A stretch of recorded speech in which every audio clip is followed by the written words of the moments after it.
everybody, welcome to the Tube. We've got a lot going on. That's our lineup. Why won't Google filter terror propaganda on YouTube? Will 600 million WhatsApp users soon voice call for free? Which high-tech companies wowed Super Bowl audiences? How much did Jay-Z pay to enter the streaming music game? When will we ever have enough of viral Simpson videos, and a whole lot more right now?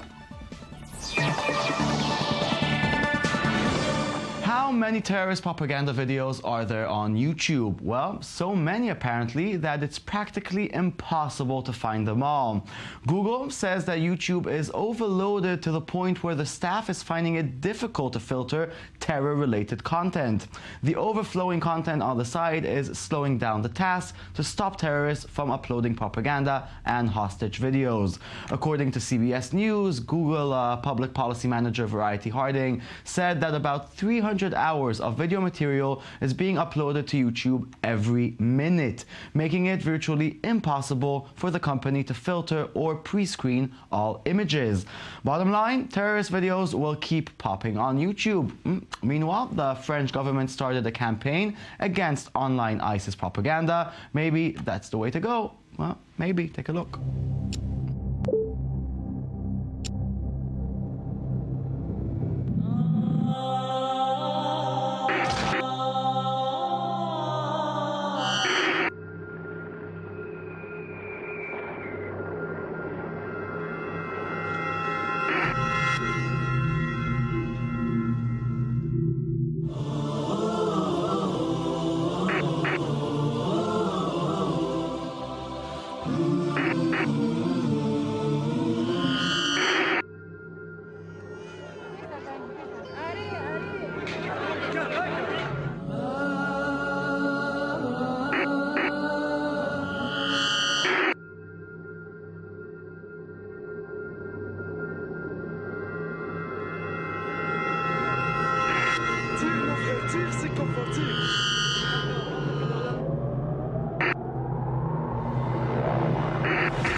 Yeah, okay, on another note, WhatsApp is going after Skype and Viber and perhaps the entire international voice over IP market. Yes, it is.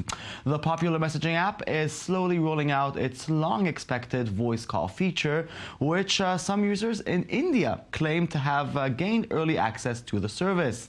One user has now shared screenshots and videos of the voice calling feature in action, which he says was activated when someone who already had the feature called him. Simple as that. It's well possible that WhatsApp didn't intend for the feature to go live at all, as based on the early reports via Reddit, the service still has many bugs and isn't fully functional. But with 600 million users and Facebook's backing, this is a feature that could affect an entire market, so it's big, big news. Now, there were 49 new nationally televised commercials that aired during this year's Super Bowl. While most of them were for older traditional brands such as Budweiser and McDonald's, a handful were by internet-first companies, and many featured technology in important ways. With me in the studio to talk some American football is the Tube's chief editor, Yaron Tenbring. Good evening. Hi, what a game, what a game. What a game. I don't know. There was a game. Didn't watch it. Well, it's, it seems like many companies were using. What's your analysis on the commercials that we've seen on? Well, there have been a lot of companies that used tech to be cooler. Like we've seen like a week ago, we've seen the Budweiser commercial with the human Pac-Man. That's Budweiser using geeky tech world symbols to be cool. It has nothing to do with Budweiser, of course. And you've had actually many big established firms trying to show their hip side. Other than that, you had like small internet startups such as The Verge, one of our favorite tech news websites, that also had a commercial, not a nationwide commercial, but we're seeing it on one of the screens now.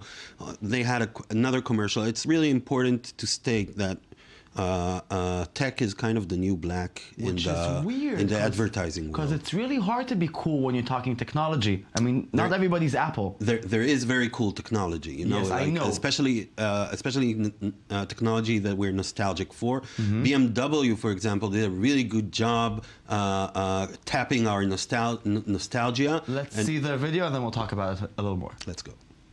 Prepared to translate that. That's Back what in I'm 56 Ahmed pence, I Jason, wasn't prepared to mashallah, translate that. Okay. That That's little right. mark with the A and then the ring around it. At? See, that's what I said. Katie said she thought it was about. Yeah. But I'd never heard Or it. around I'd never or heard it about. said. I'd always That's seen the right. mark. There it is. At AM feedback, com. I mean, When what do you is say that, internet Allison? anyway? What do you write to it like mail? Here's Allison. Can you explain what internet is? See, that's what I said. What do you mean there's nothing under the hood? Katie said she thought this was a car. Yeah. And it's built using wind? Like from a windmill? Or a fan, or a turbine, or a fan vine. I mean, what is i3 anyway? Allison, can you explain what i3 is?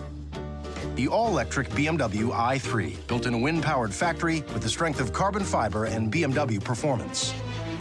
Come on, loosen up, Gumbel. Can you twerk? Maybe. Okay, super cool. Yeah, very cool. I mean, BMW, we've talked about before, trying to kind of brand themselves as the high-tech car, and using Brian Gamble and Katie Couric's 1994 dialogue on the internet, and now copying it to the i3 BMW. Well, the conclusion is, of course, obvious. This car is going to change the world like the internet changed the world. You know, that's what's cool about tech. It's changing the world. So a lot of companies want to hitchhike on that. But I can understand how, why a car company would advertise in the Super Bowl. But then you have, you know, Wix, GoDaddy, which are internet-based companies for free content, basically. It's a power play. It's a power play. Really, these companies want to show that they're part of the big game. They're part of, you know... Like $4.5 million for a minute, right? It's $4.5 million for a minute. Most of them just take 30-second bits, and that's about $2 million. That's a lot of money, but these companies brand themselves as a big companies that are up there together with Coca-Cola together. It's a lot about their image. Okay. You know, some say that the most interesting and noteworthy thing among the Super Bowl were the advertisements for mobile games. Yeah, for sure. There were, I think, 3 or 4 advertisements for mobile gaming. That's about $16 million that they invested in these, and it kind of comes to show how big mobile gaming became. I mean, here you've got a game with Kate Upton. It's called Games of War, and they did this kind of Game of Thrones commercial. Mobile gaming is becoming huge. It's really important to understand, and it's now up there money-wise with big tech corporations. An actual game you play on the phone. An actual game you play on the phone. These games are, most of them are free, but people can buy stuff on the game, and they're big money makers. They have a lot of users, so they're also big data makers. And I think one of the most brilliant commercials in the Super Bowl was a commercial for I think it's called Clans? Clash of Clans. Yeah, Liam Neeson. Very popular game with Liam Neeson. Okay, let's take a look.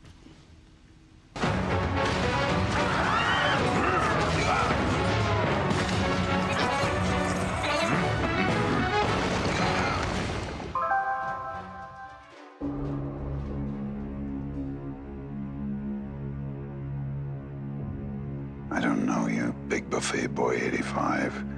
But if you think you can humiliate me and take my gold, think again. Oh, I'm coming for you with lots of barbarians and dragons. I can't wait to destroy your village while you beg for mercy. But you will get no mercy.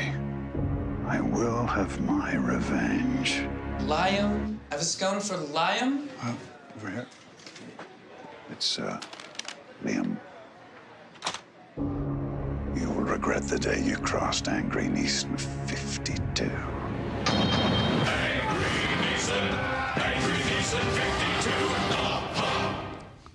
Funny. Angry Neeson 52. Liam, yeah, Liam. Watch it. Liam. So where were the big tech companies? Apple, Google, Samsung.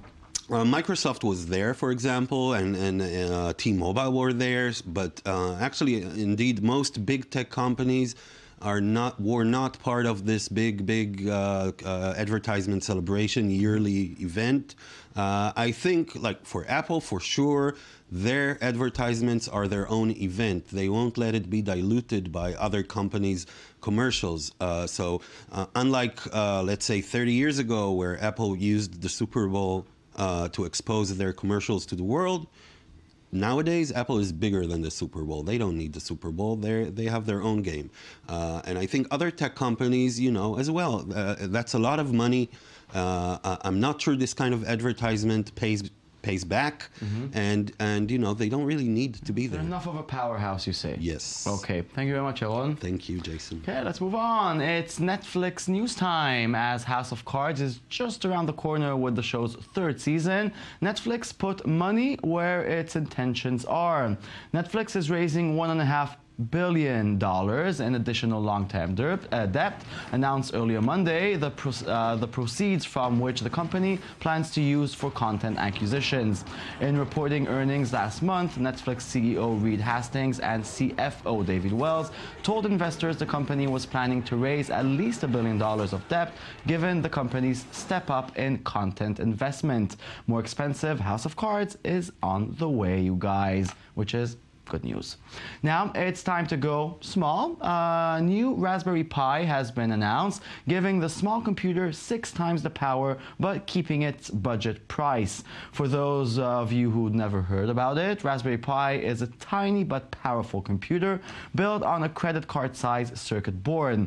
This small wonder has become popular with children learning to code and hobbyists who can use it to build projects since its release in February 2012.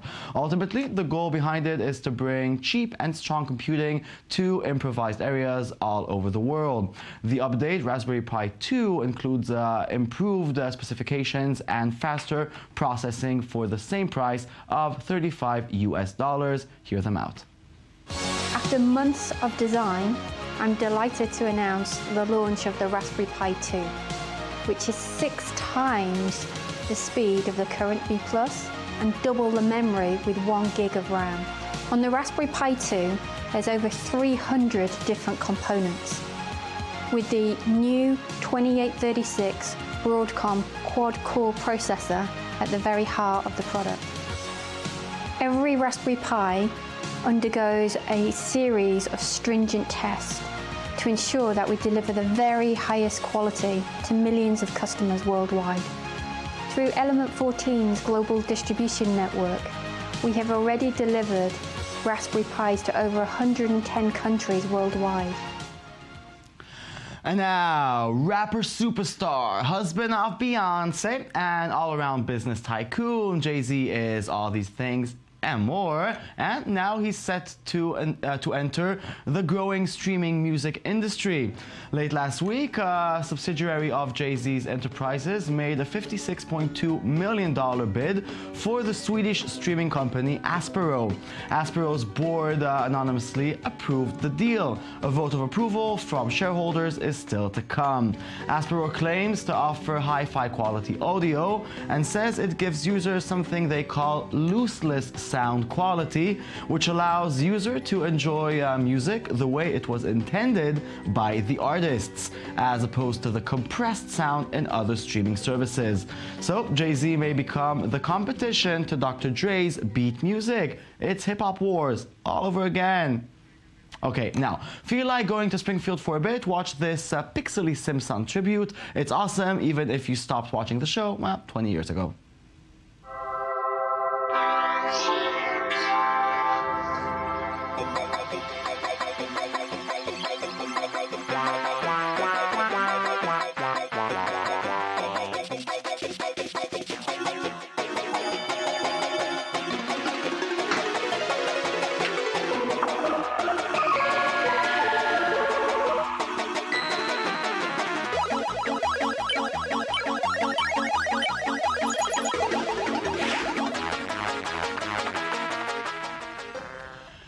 Every shark has its moment, and when the Katy Perry halftime show Shark had his moment, well, he kind of blew it and forgot his moves. The shark became a web sensation and everybody is laughing at him. Nobody thinks how the shark feels. Think about it.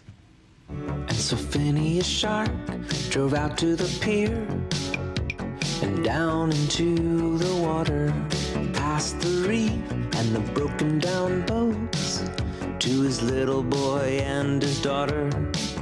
And he laid down next to his wife. Martha, my dear, this could be it. The Super Bowl and Katy Perry. The breaks don't get any bigger than that. It was such a thrill, it was scary. I mean, this could really change my life. And Phineas Shark opened up Twitter.